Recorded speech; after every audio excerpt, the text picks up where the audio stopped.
এখন আমরা শুরু করতে চলেছি ক্লাস 12-এর CSTX এর ফার্স্ট পার্ট মানে কস্টিং। কস্টিংয়ে আজকে আমরা পড়ব থার্ড চ্যাপ্টার মানে ওভারহেড। এবার চলো শুরু করি ওভারহেডের থার্ড পার্ট। আমরা এর আগের দিনই জেনেছিলাম ওভারহেড কাকে বলে, তার ক্লাসিফিকেশন কি, এবং একটা ক্লাসিফিকেশনের পার্ট নিয়ে আলোচনাও হয়েছিল। আজকে আমরা সেকেন্ড পার্ট নিয়ে আলোচনা করব, মানে classification of overhead on the basis of functions. তাহলে আগে আমাদের বুঝতে হবে যে ক্লাসিফিকেশন অফ ওভারহেড ফাংশনসের বেসিসে কী করে করা হয়ে থাকে।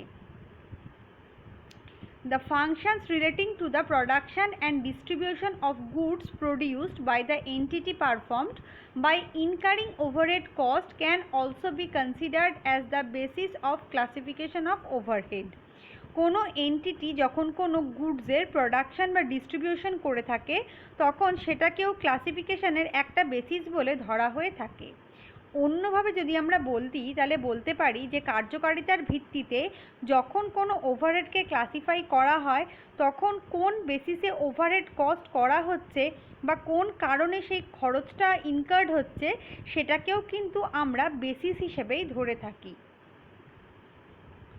This type of classification is done mainly with the objective of collecting the required information for those departments in which overhead cost is incurred.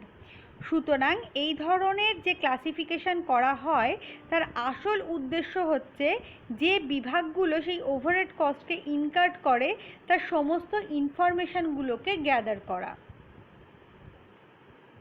Overhead can be classified into 4 different types on the basis of functions performed or location of use or the basis of purpose for which it is incurred.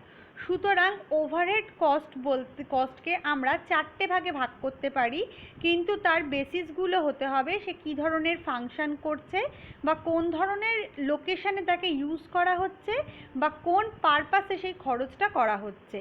তাহলে এই 4টে ভাগ এবার আমরা দেখে নেব।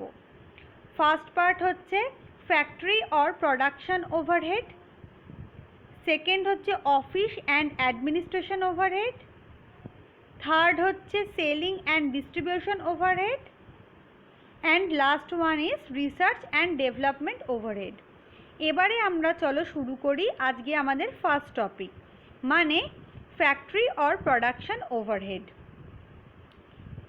Except cost of direct material, cost of direct labor and other direct expenses, all the factory related revenue expenses are included in the factory or production overhead.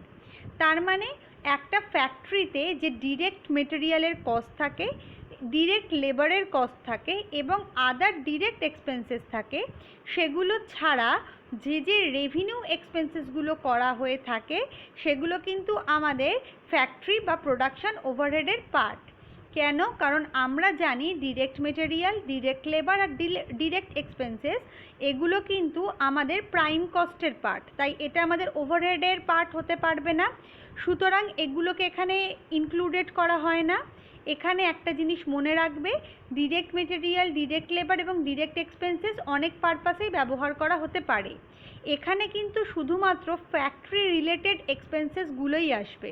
তাহলে ওই 3টে এক্সপেন্সেস ছাড়া যত রেভিনিউ এক্সপেন্সেস রয়েছে যেগুলো আমাদের ফ্যাক্টরিতে করা হয়ে থাকে বা প্রোডাকশানের জন্য করা হয়ে থাকে সেগুলো কিন্তু আমাদের ফ্যাক্টরি বা প্রোডাকশন ওভারহেডের পার্ট।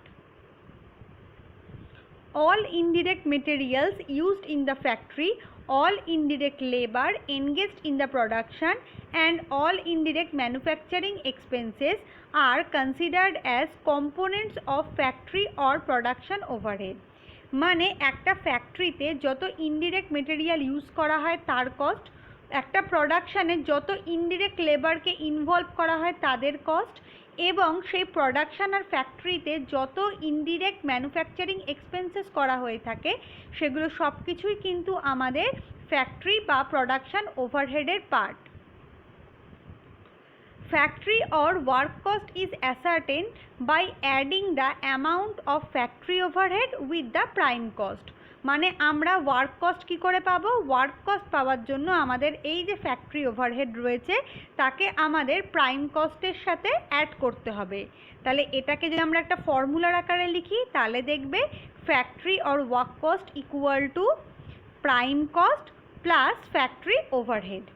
এবারে আমরা চলে যাব আমাদের কিছু এক্সাম্পলসে। দেখে নেব examples of factory or production overhead. Depreciation of factory assets. এখানে কিন্তু ফ্যাক্টরি অ্যাসেটসটা ইম্পর্টেন্ট। আমাদের অন্য অ্যাসেটের যদি ডেপ্রিসিয়েশন হয়ে থাকে তাহলে সেটা কিন্তু আমাদের ফ্যাক্টরি বা প্রোডাকশন ওভারহেডের পার্ট হবে না। Cost of health insurance for workers. আমাদের ওয়ার্কার্সদের জন্য মানে প্রোডাকশন বা ফ্যাক্টরিতে যে ওয়ার্কার্সরা তাদের জন্য যদি কোনো হেলথ ইন্স্যুরেন্স করা হয় তাহলে সেই কস্টটাও কিন্তু এখানে আসবে। Fire or other accidental insurance cost of the factory. মানে কোনো ফ্যাক্টরিতে যদি আমাদের ফায়ার বা আদার অ্যাক্সিডেন্টাল ইন্স্যুরেন্স কস্ট করা হয়ে থাকে তাহলে সেটা এই ওভারহেডের পার্ট। কিন্তু মনে রাখবে ওটা ফ্যাক্টরির পারপাসে করা হবে, অন্য পারপাসে যদি করা হয় তাহলে সেটা কিন্তু ফ্যাক্টরি ওভারহেডের পার্ট হবে না। Next, salaries of supervisors or managers of the factory. একটা ফ্যাক্টরিকে চালানোর জন্য যে সুপারভাইজার বা ম্যানেজারের দরকার হয় তার স্যালারি, যেটা কিন্তু আমরা আগের ক্লাসে শিখেছিলাম যে স্যালারি অফ সুপারভাইজার আর ম্যানেজার, এটা হচ্ছে আমাদের ইনডিরেক্ট এক্সপেন্সেস। তাই এটা যখন ফ্যাক্টরি রিলেটেড হবে তখন এটা কিন্তু factory ওভারহেডের cost.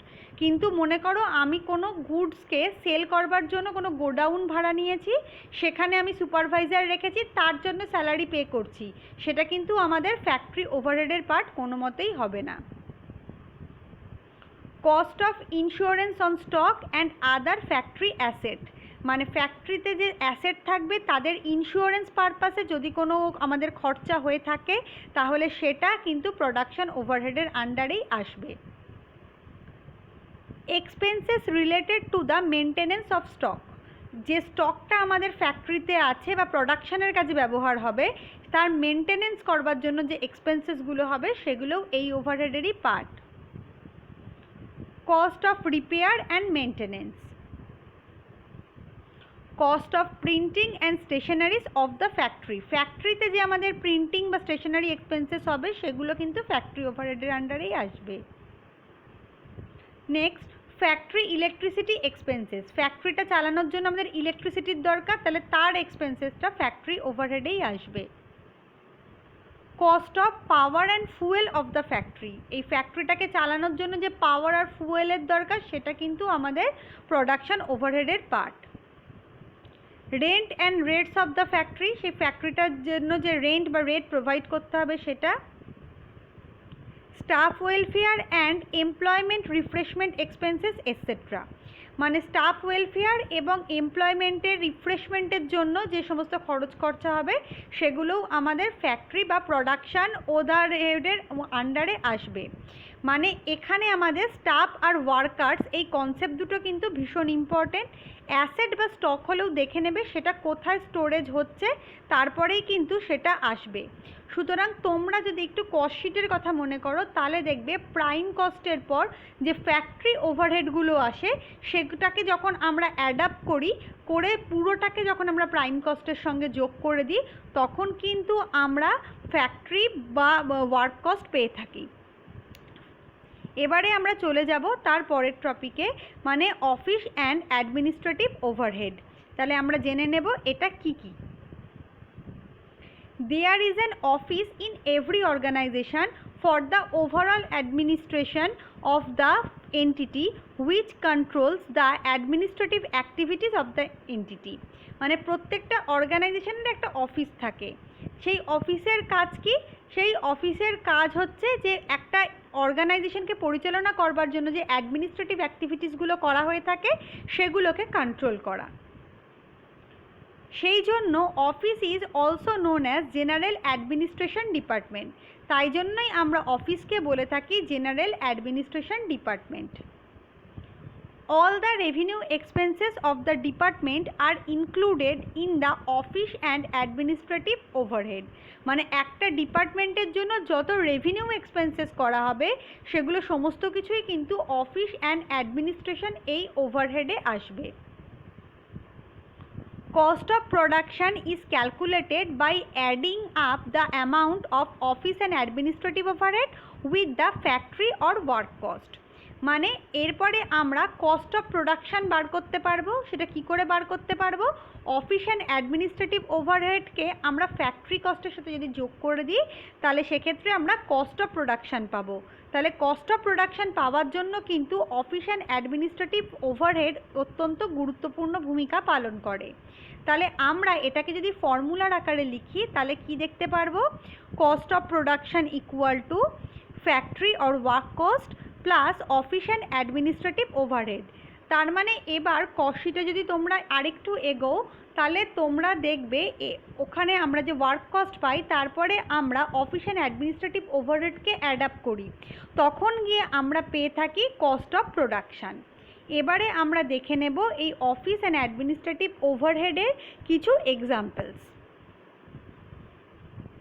Rent of office building, এখান থেকে কিন্তু একটু মাইনিউটলি পড়বে, কারণ অফিস বিল্ডিংয়ের রেন্ট হলে সেটা কিন্তু তোমাদের অফিস অ্যান্ড অ্যাডমিনিস্ট্রেশন ওভারহেডের পার্ট, কিন্তু ফ্যাক্টরির জন্য যদি রেন্ট হয় তাহলে সেটা কিন্তু factory ওভারহেডের part.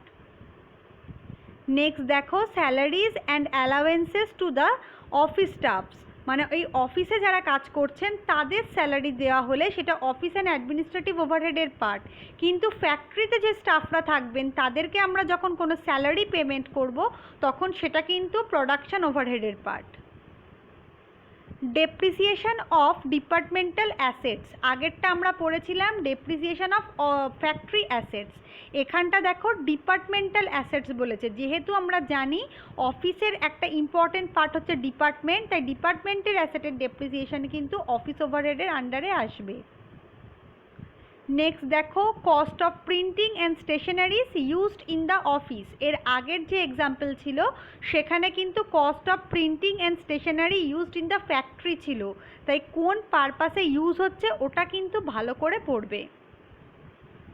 Expenses related to postage and telegram, postage আর টেলিগ্রাম করবার জন্য যে খরচ খরচা হয় সেটা অফিস অ্যান্ড অ্যাডমিনিস্ট্রেটিভ ওভারহেডেরই part.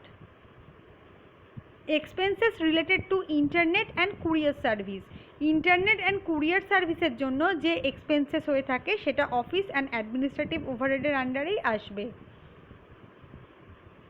কনভিয়েন্স expenses, conveyance expenses office and administrative ওভারহেডেরই পার্ট।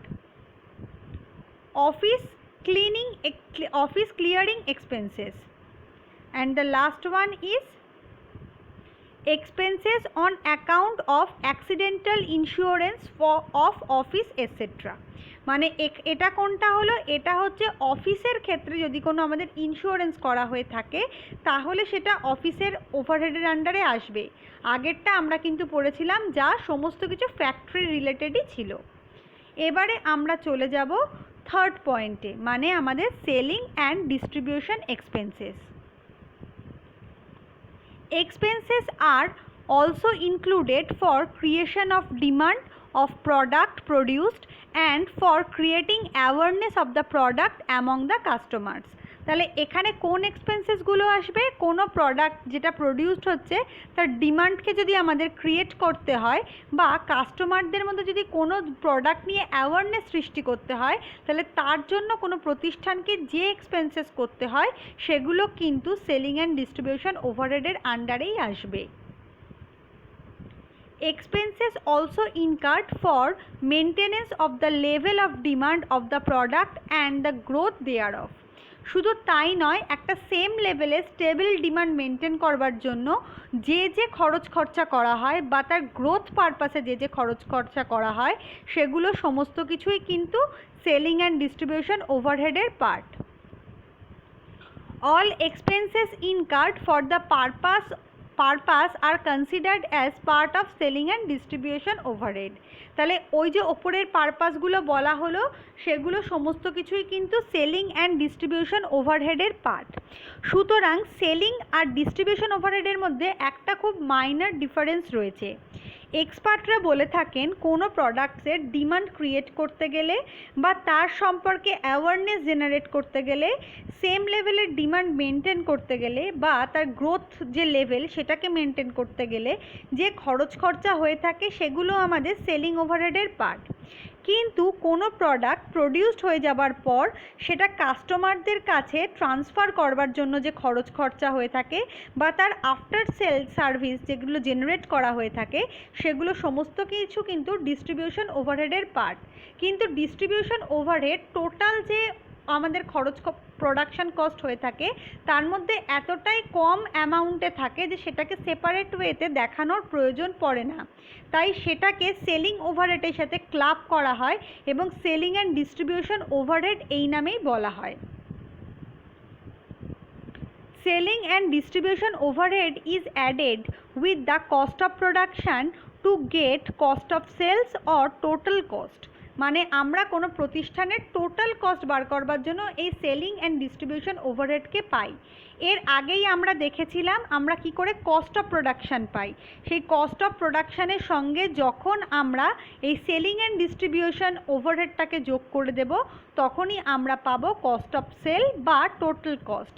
তাহলে এটাকে যদি আমরা একটা ফর্মুলার আকারে লিখি তাহলে আমরা কি দেখব, cost of sales or total cost equal to cost of production plus selling and distribution overhead. এবারে আমরা চলে যাব কিছু এক্সাম্পলসে। ফার্স্টে আমরা সেই সমস্ত এক্সাম্পলসগুলো নেব যেগুলো সেলিং ওভারহেডের পার্ট। দেখে নিই সেগুলো কি কি। Advertisement expenses, cost of sample distribution, expenses for after sale services, salaries and allowances to employees engaged in selling of goods, salaries and allowances to traveling salesman etc.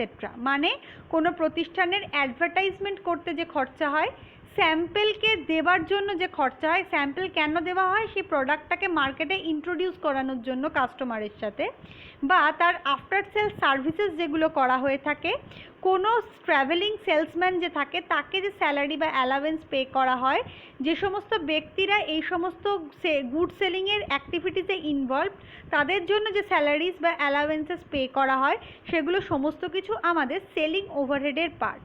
তাহলে এবার আমরা চলে যাব ডিস্ট্রিবিউশন ওভারহেডগুলো দেখে নেব সেগুলো কি কি। Packaging cost of goods for transportation.